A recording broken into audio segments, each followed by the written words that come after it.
The sun had not yet broken over Khartoum when the convoy arrived at the unmarked compound on Nile Avenue.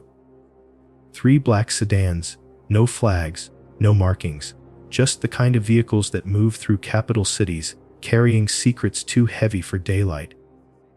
It was May 2005, and inside the lead car sat men who represented 2 worlds that should never have touched a die. Officers from the Central Intelligence Agency and operatives from Sudan's Mukhabarat, the intelligence service responsible for some of the darkest chapters in modern African history. They would meet in a room stripped of recording devices, where handshakes would seal an arrangement that prioritized American counter-terrorism interests over the lives of hundreds of thousands in Darfur. No cameras captured this moment, no press release announced the restored partnership, but the files would later surface, with declassified fragments that revealed a bargain struck in shadow. This was not the beginning of American intelligence involvement in Sudan, nor would it be the end, but it marked a turning point in a relationship built on expedience rather than principle, a relationship that would help transform a nation already fragile into a theater of perpetual crisis. What follows is drawn from declassified documents, testimony from former intelligence officers, reports from human rights organizations, and the archives of agencies that operated in Sudan's long twilight. It is a story of tradecraft and calculation, of how intelligence priorities can override moral imperatives, and how the pursuit of tactical advantage in one theater can accelerate collapse in another. The names of covert operatives remain redacted in many files, the full scope of financial transfers obscured, but enough has emerged to trace the outline of a decades-long engagement that left Sudan weaker, more divided, and further from peace than when it began. Sudan in the late 20th century was a nation caught between identities, a geography split by the Nile, by religion, by ethnicity, by the long scar of colonial partition. The British had ruled north and south as separate entities, fostering divisions that would outlast independence by generations. By the time the CIA turned serious attention to Sudan in the 1980s, the country was already deep into a civil war that would claim over 2 million lives. The northern government in Khartoum, dominated by Arab and Islamic elites, faced southern insurgencies fueled by African Christian and animist populations who saw themselves as conquered rather than governed. Into this cauldron, American intelligence would step not as peacemaker, but as opportunist, seeking assets and footholds in a region where Soviet influence had only recently waned. The earliest CIA assessments of Sudan, files from the mid-1980s now available in the agency's digital archives, paint a picture of a military establishment in disarray. The Sudanese armed forces, according to a 1984 report, lacked coherent command structure, suffered from ethnic fragmentation within the officer corps, and depended almost entirely on external suppliers for weapons and training. The intelligence apparatus was similarly fractured, divided between military intelligence, the Mukhabarat, and various paramilitary units loyal to political factions rather than the state. For American planners, this presented both challenge and opportunity. A weak state could not be a reliable partner, but a dependent one could be shaped, leveraged, turned toward American objectives, even if those objectives had little to do with Sudanese stability. The doctrine that guided CIA engagement in Sudan during this period was rooted in Cold War logic, the idea that any nation not aligned with Moscow could be pulled into the American orbit through a combination of intelligence sharing, military aid, and quiet support for security services willing to cooperate. The collapse of the Soviet Union did not end this approach, it merely shifted the enemy. By the mid-1990s, Sudan had become a haven for militant Islamist groups, including a young Saudi financier named Osama bin Laden, who lived in Khartoum from 1992 to 1996. With the Clinton administration launched cruise missiles at a pharmaceutical factory in Khartoum in 1998, claiming it produced chemical weapon precursors for al-Qaeda, a claim that would later be disputed and never fully substantiated. But even as the United States publicly condemned Sudan as a state sponsor of terror, back channels remained open, intelligence was traded, and the groundwork was laid for deeper cooperation. Once the strategic calculus shifted again, that shift came with the attacks of September 11, 2001. Suddenly, Sudan's Mukhabarat, which had hosted and monitored jihadist networks throughout the 90s, became valuable to Washington. The Sudanese had files, surveillance records, human sources embedded in militant networks across East Africa and the Arabian Peninsula. They knew the routes money traveled, the safe houses, the training camps. And they were willing to share, not out of ideological alignment, but out of regime survival. The Bashir government, facing international isolation and the threat of military intervention over Darfur, saw cooperation with American intelligence as a lifeline, a way to buy legitimacy and forestall consequences. The mechanics of this partnership, detailed in reporting by the Daily Beast and Democracy, now involved direct liaison between CIA officers and Mukhabarat officials. Intelligence on Iraqi insurgents flowed through Khartoum, human sources were run jointly, and Sudan became a node in the extraordinary rendition network, a place where suspects could be interrogated outside the reach of American law. The agency did not advertise these arrangements, and successive administrations maintained the fiction of distance, but the operational reality was clear. Sudan was being used, and in exchange, the regime's security apparatus gained resources, training, and international cover.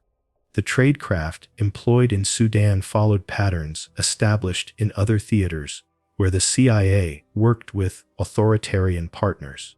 Station officers operated under diplomatic cover, rarely venturing beyond secure zones without local liaison escorts.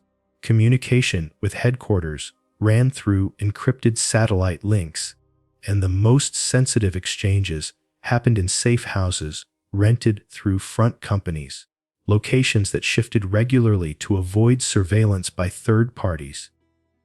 The Sudanese, for their part, understood the game. They provided intelligence selectively, withholding enough to remain indispensable while offering up mid-level operatives and tactical details that could be verified, but would not compromise their own core networks. It was a dance of mutual exploitation, each side aware the other could not be fully trusted but willing to proceed because the alternatives seemed worse. One documented case from this period involved a Sudanese asset code named in CIA files simply as Source 12. The details, partially declassified in response to Freedom of Information Act requests, describe a Mukhabarat officer who provided intelligence on the movements of foreign fighters transiting through Sudan en route to Iraq in 2004 and 2005. Source 12's information led to the interdiction of at least 3 suspected militants at Khartoum International Airport, individuals who were then transferred into American custody through channels that bypassed Sudanese courts. The source was paid through a third party, a private security contractor operating in Nairobi, and the transactions were structured to avoid any paper trail linking them directly to the agency.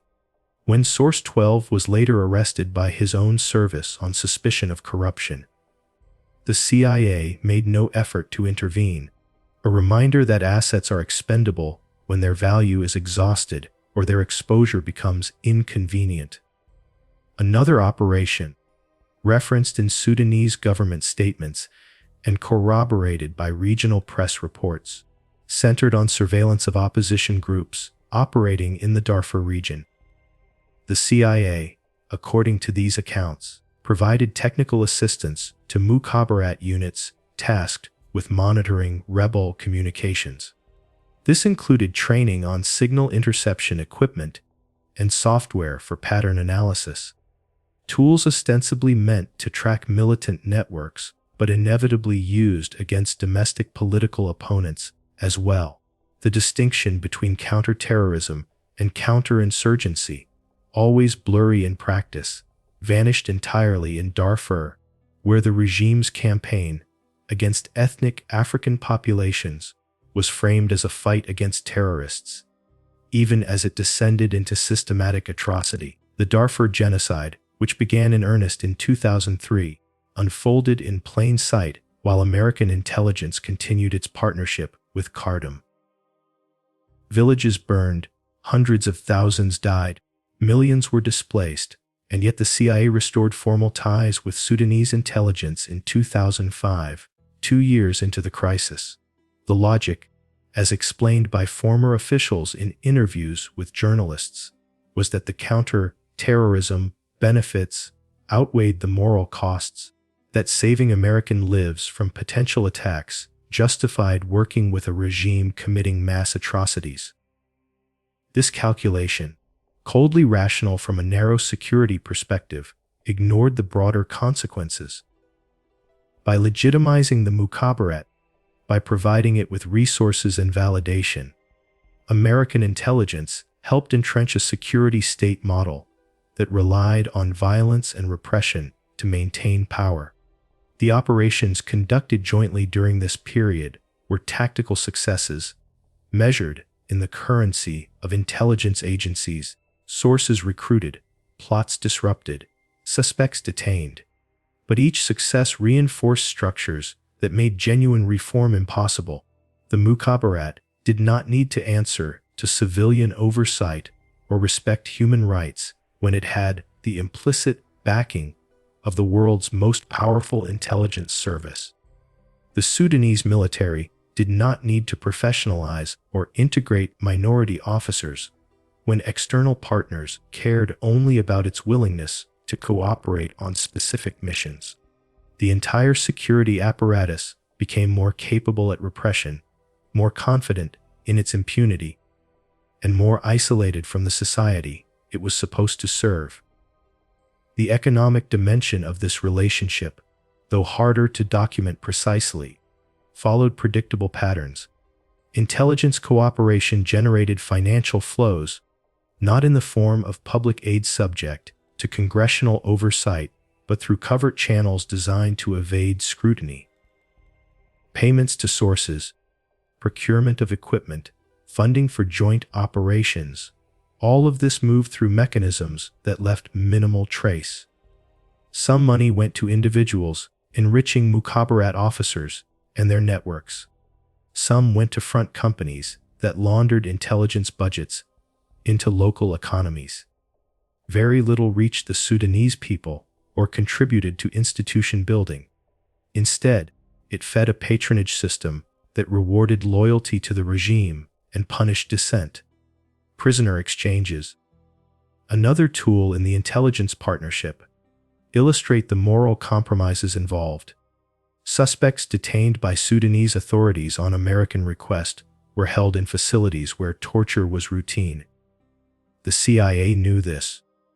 Officers who worked the Sudan account have acknowledged as much in memoirs and interviews. But the practice continued because the intelligence derived was deemed valuable. Some detainees were eventually transferred to Guantanamo or other sites in the rendition network. Others simply disappeared into Sudanese custody, their fates unknown. Their cases closed in CIA records, as if they had never existed. The legal cover for these operations was thin to non-existent, resting on interpretations of executive authority stretched beyond recognition. But in the shadow world of counter-terrorism, law became secondary to expedience. Propaganda and information operations also played a role.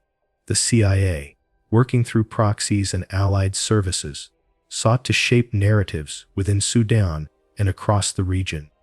This included efforts to discredit opposition groups by linking them to terrorism, a label that in post-9/11 discourse carried immense weight.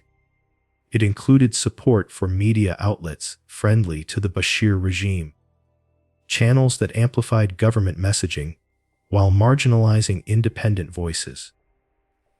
And it included the quiet suppression of information that might complicate American policy, such as evidence of the regime's atrocities in Darfur or its continued support for militant networks in neighboring countries. The goal was not truth but strategic advantage, and the casualty was any possibility of informed public debate about what was happening in Sudan.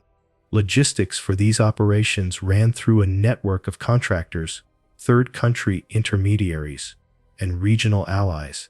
Kenya served as a staging point for flights in and out of Sudan, its airports and safe houses forming nodes in a web that stretched from Langley to Khartoum.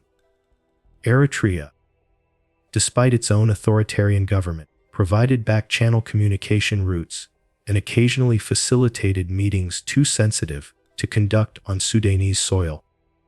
Saudi Arabia, a long-time patron of Sudanese Islamist factions, played a complex role, sometimes cooperating with American intelligence efforts and sometimes undermining them depending on the issue and the moment. The result was a covert architecture that operated parallel to official diplomacy, often at cross purposes with stated American policy, accountable to no one outside a small circle of cleared officials. The turning point, when this arrangement began to collapse under the weight of its own contradictions, came not from a single event but from a cascade of pressures. International outrage over Darfur intensified, leading to an international criminal court indictment of President Bashir in 2009, the first sitting head of state to face such charges. The indictment made continued overt cooperation politically untenable, though covert channels remained open for several more years.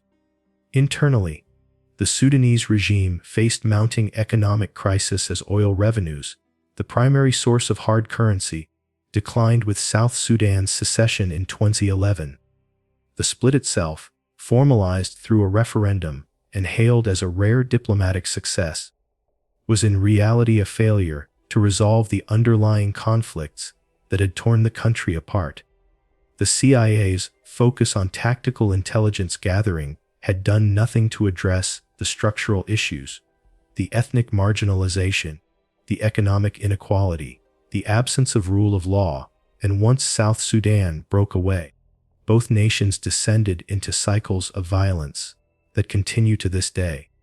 The immediate consequences of the secession included the loss of 75% of Sudan's oil production, which had been concentrated in the south. Khartoum's economy, already battered by sanctions and mismanagement, went into free fall. The regime responded with austerity measures that sparked protests, which were met with lethal force. The security services, empowered by years of external support and freed from accountability, turned their tools of repression inward with renewed intensity. Arrests, disappearances, torture, all the methods honed in Darfur and refined through cooperation with foreign intelligence agencies, now targeted urban activists and political opponents. The spiral accelerated, each crackdown breeding more resistance, each act of violence eroding what little legitimacy the state still possessed. The role of American intelligence in this descent is a matter of causation intertwined with complicity. Did the CIA directly cause the genocide in Darfur, or the economic collapse, or the secession of South Sudan? No. Those outcomes had deep roots in colonial history, ethnic divisions, resource competition, and the failures of Sudanese leadership across decades. But did CIA engagement contribute to these outcomes? By strengthening the security apparatus, by legitimizing a repressive regime, by prioritizing tactical intelligence over structural stability, by treating Sudan as a theater for American strategic interests rather than a society deserving of support for genuine development. The evidence suggests yes. Every dollar funneled to the Mukhabarat, every training session, every intelligence exchange that looked the other way at atrocities, reinforced a system that made peaceful resolution less likely and violent fragmentation more inevitable. The internal fractures within the Sudanese security services, long papered over by external patronage, became unbridgeable.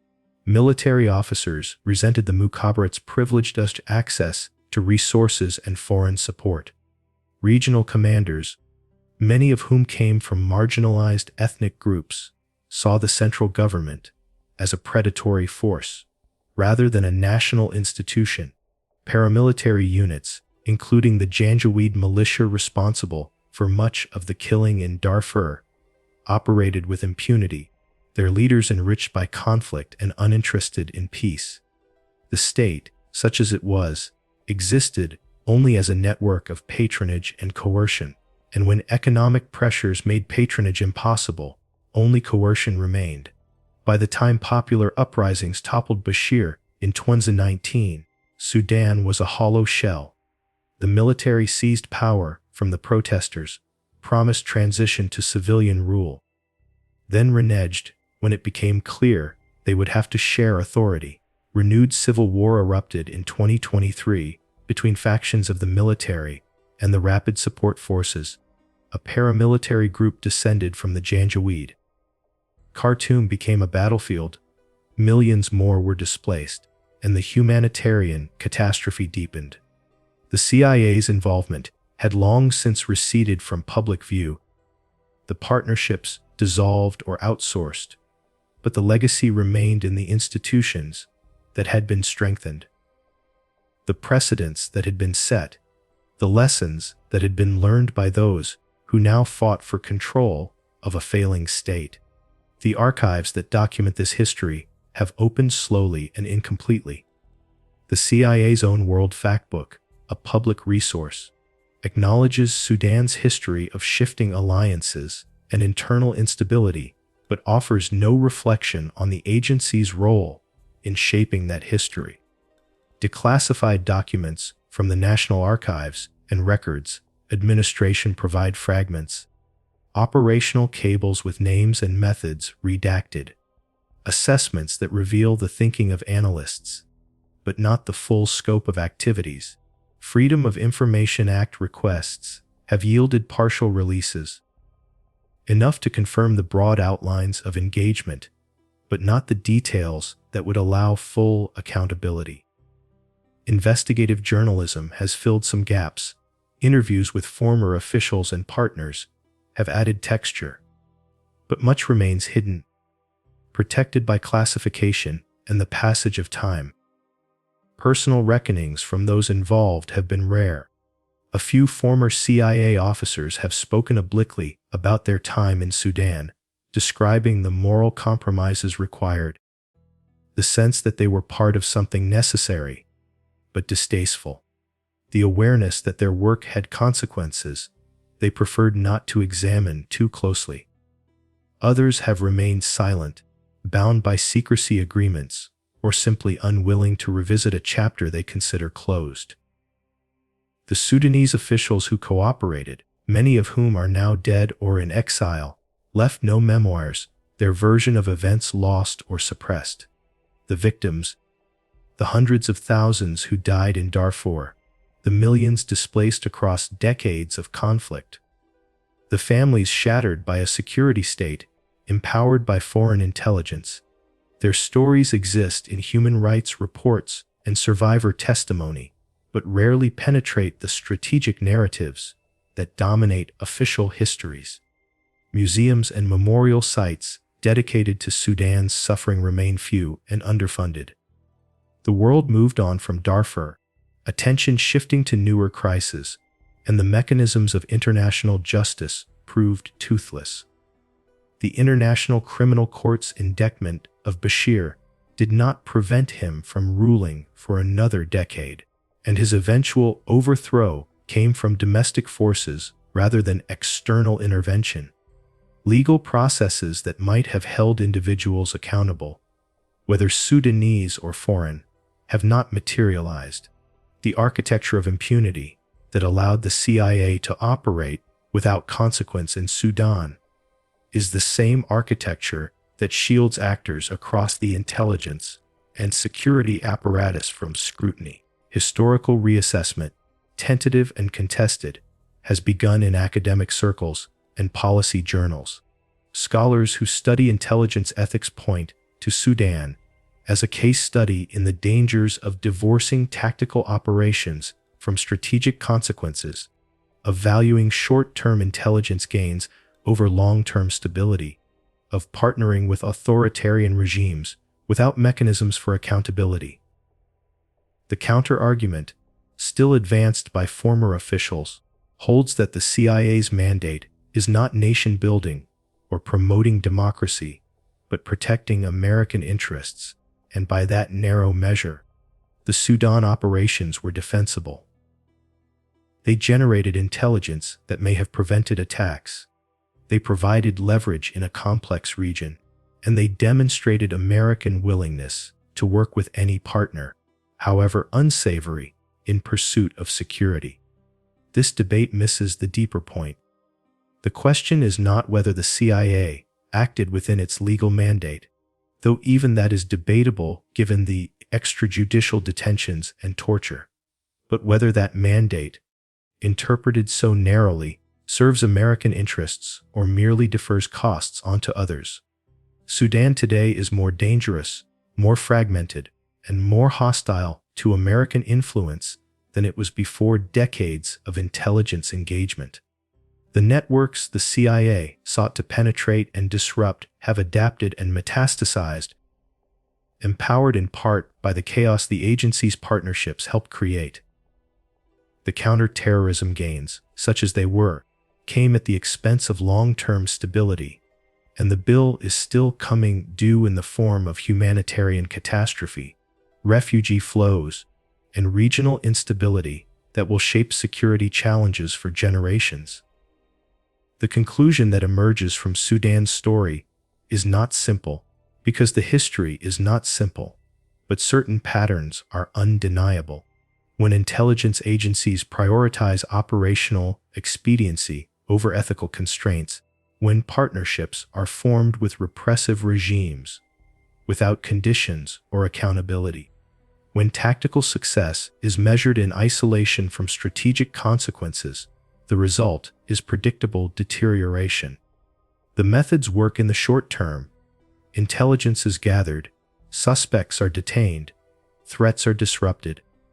But the structures empowered by those methods become obstacles to peace, engines of repression, sources of instability that ultimately undermine the security they were meant to protect.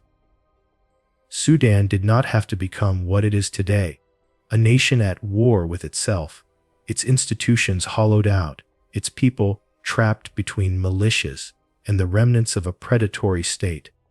Many factors contributed to that outcome, but among them is the choice made by American intelligence officials to engage with Sudanese security services on terms that strengthened the worst elements and ignored the consequences and were too late to matter.